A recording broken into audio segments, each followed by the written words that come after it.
안녕하십니까. 가자가자만이 최종입니다.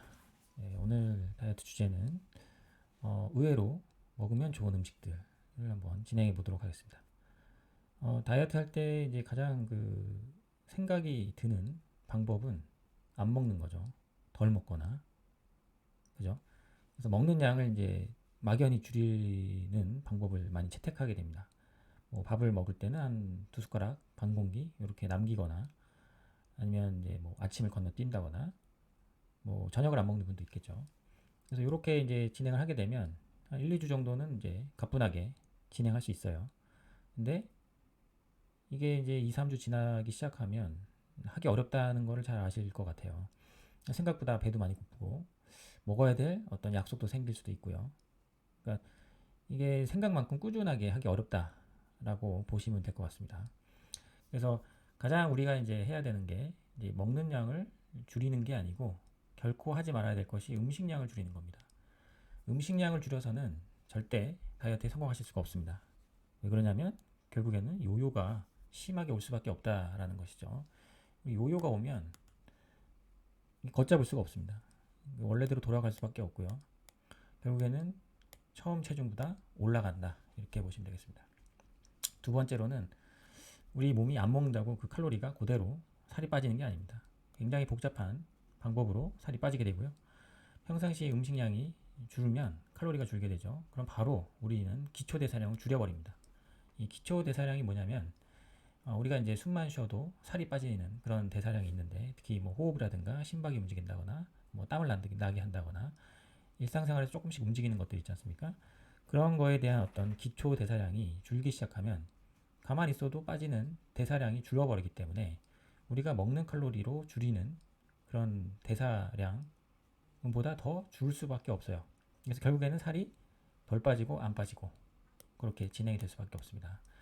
이게 이제 나중에는 요요로 올 수밖에 없는 거죠. 왜냐하면 기초 대사량이 준 상태에서 먹는 양이 다시 올라가게 되면 살이 찌게 될 수밖에 없는 현상이 일어나는 거죠. 이게 바로 요요라고 보시면 되겠습니다.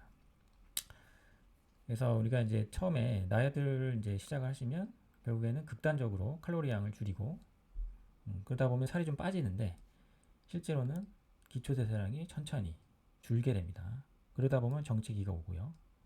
그러면 우리가 이제 이런 옛날 습관 지치다 보니까 다시 먹게 됩니다. 폴아웃이라고 하는데요.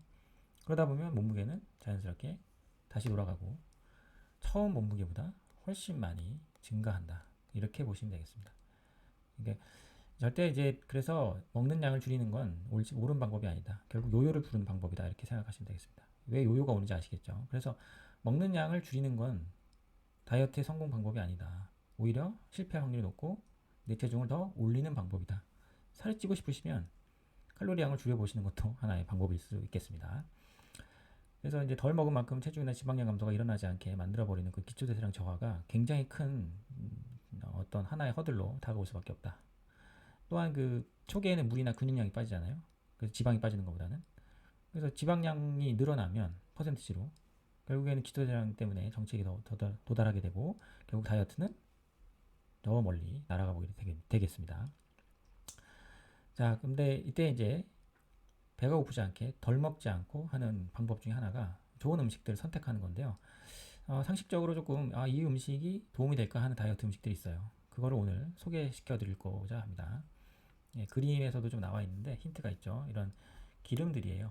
아보카도라든가 그죠? 견과류 이런 데 이제 들어있는 그런 이제 음식들을 좀 권유해 드립니다. 그래서 칼로리가 높은 이런 지방류들이 굉장히 다이어트 적으로 막 인식을 할 수 있어요. 지방은 안 좋다, 적이다 이렇게 생각하실 수 있는데 실상은 좋은 기름은 그렇지 않다. 오히려 많이 먹는 게 중요하다. 이렇게 보시면 되겠습니다. 그럼 대표적으로 한 세 가지 정도 예를 들어드리도록 하겠습니다. 자, 가장 먼저 나오는 것이 이제 올리브유입니다. 네, 올리브유. 다이어트에 되게 좋다고 이제 알려져 있습니다. 그래서 많이들 사용도 하시고 하는데 실제로 많이 드시는 분이 또 흔치 않아요. 또 매일 먹는 분들은. 그래서 가급적 매일 먹도록 어떤 노력들을 좀 하는 게 좋겠습니다. 당연히 이제 엑스트라 버진급의 등급을 사용해야지 가열을 해도 문제가 되지 않거든요. 그래서 엑스트라 버진 등급으로 사셔서 조리용으로 가능하도록 준비를 하시고 요걸 이용해서 음식을 만드시는 거예요. 이 올리브유는 정말 이제 불포화 지방이 풍부하고 포화 지방이 없는, 그리고 비타민 E와 포타슘, 칼륨도 많이 있어서 매일 드시는 게 아주 좋습니다. 매일 드시도록 노력을 해보세요. 굉장히 몸에 도움이 됩니다. 다이어트뿐만 아니라 건강에도 좋죠.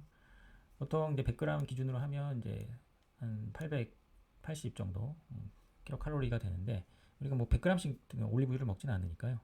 보통 한 10g 기준으로 하면 80kg에서 90kcal 정도 된다고 보시면 되고요. 이 정도의 칼로리는 무시해도 됩니다. 네. 보시는 바와 같이 지방이 이제 대부분이죠. 그래서 보면 이제 포화 지방보다는 불포화 지방, 불포화 지방이죠. 73, 11, 오메가3와 오메가6까지도 풍부하게 들어가 있는 음식이 되겠습니다. 그래서 올리브나 올리브유 아주 좋은 음식이다 이렇게 보시면 되고요. 또한 올리브유는 인슐린 저항성이라고 해서 우리가 이제 뭘 먹으면, 특히 탄수화물 먹으면 생기는 인슐린 저항성을 낮춰주고 지방을 덜어내는 그런 효과가까지 있고요. 그래서 당뇨병 위험을 줄여줄 수도 있습니다. 그래서 굉장히 좋은 음식 재료라고 할 수 있고, 단독으로 먹어도 좋지만 음식을 할 때 항상 집어 넣어서 드시면 좋겠습니다. 하다못해 이제 우리 후라이 하잖아요. 계란 제가 많이 먹으라고 말씀드리죠. 계란 후라이 할 때도 이런 올리브유를 넣어서 요리를 하시면 굉장히 좋고, 샐러드에도 넣고 요리에도 넣어서 사용하시면 너무 좋겠습니다. 그래서 가급적 매일 먹는 습관을 좀 들이시면 좋겠습니다. 뭐 많이 비싸지도 않지 않습니까, 올리브유는. 그 다음에 두 번째가 이제 아보카도죠. 이 아보카도도 이제 옛날에는 이제 쉽게 접하기 어려운 식재료였는데, 요새는 뭐 수입이 잘 돼서 가격도 저렴하고, 이제 어느 마트, 작은 뭐 어떤 편의점만 가도 볼 수 있는 게 아보카도죠.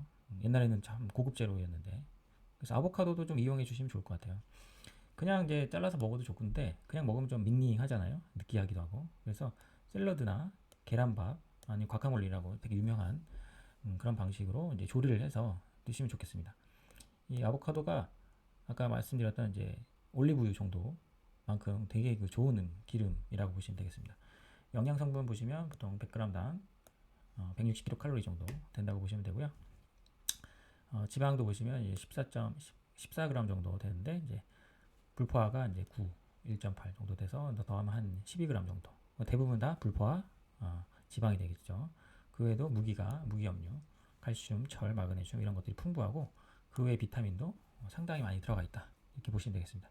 영양학적으로도 굉장히 좋은 음식이고, 그리고 아까 말씀드렸죠, 다이어트 음식으로도 좋은 음식이다. 좋은 기름을 많이 먹어야지 인슐린 저항성이 떨어지기 때문에 결국에는 내 몸에 나쁜 체지방을 내보낼 수 있다 이렇게 보시면 되겠습니다. 자, 그래서 이제 이러한 이제 아보카도를 이용해서도 케토시스, 이제 저탄고지 할 때도 도움이 될 수 있다. 그래서 저탄에서는 이제 탄수화물 줄이는 건 잘 아시는데, 고지 방법을 잘 모르시는데, 지방량을 올릴 때 이런 아까 말씀드린 올리브유라든가 이런 아보카도를 많이 사용하시는 게 좋아요. 삼겹살보다는. 네. 그 마지막으로는 들기름.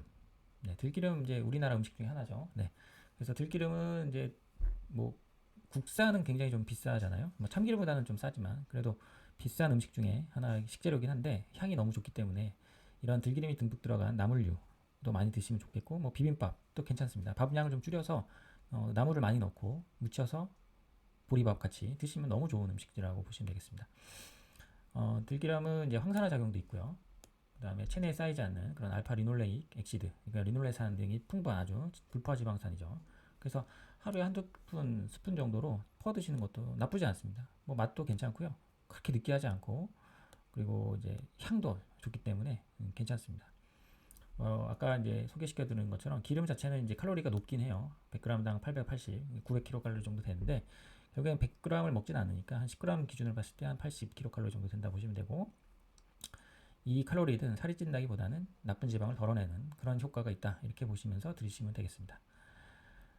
그래서 결론적으로는 이런 다이어트 할 때는 좋은 기름들, 아까 다시 설명드리면은 올리브유, 아보카도, 들기름 이런 것들을 많이 섭취해 주시면 좋겠습니다. 자, 다시 한번 말씀드리지만 다이어트 할 때는 절대 음식량을 줄이시는 게 아니다 이렇게 보시면 되겠고요. 이 음식량을 줄이다 보면 어떻게 된다? 기초대사량이 떨어지고 결과적으로 요요 현상이 올 수밖에 없다 이렇게 생각하시면 너무 좋겠습니다. 그래서 다이어트 할 때는 무조건 평상시대로 먹고, 칼로리는 좋은 음식을 나쁜 음식을 좋은 음식으로 치환하는 방법 이렇게 사용하시면 좋겠습니다. 다이어트는 항상 정확한 지식을 바탕으로 이제 실행이 돼야 된다 이렇게 보시면 되고요. 우리가 이제 항상 그런 부분을 염두에 둬야 되겠죠. 네. 기름이 나쁘다는 편견은 항상 버리시도록 했으면 좋겠습니다. 기름은 좋다. 기름은 좋은 기름은 많이 먹자. 나쁜 게 아닙니다. 나쁘지 않다. 네, 나쁘지 않습니다. 네. 그래서 이런 게 좋은 음식들을 하나씩 알아가는 시간 오늘 시간을 가졌고요. 나중에도 또한 음식에 대해서 한번 더 열심히 설명을 해드리도록 하겠습니다. 네. 오늘은 여기까지 하고요. 다이어트 한번 열심히 해보시고 절대 굶으시면 안 됩니다. 네. 여기까지 하겠습니다. 감사합니다.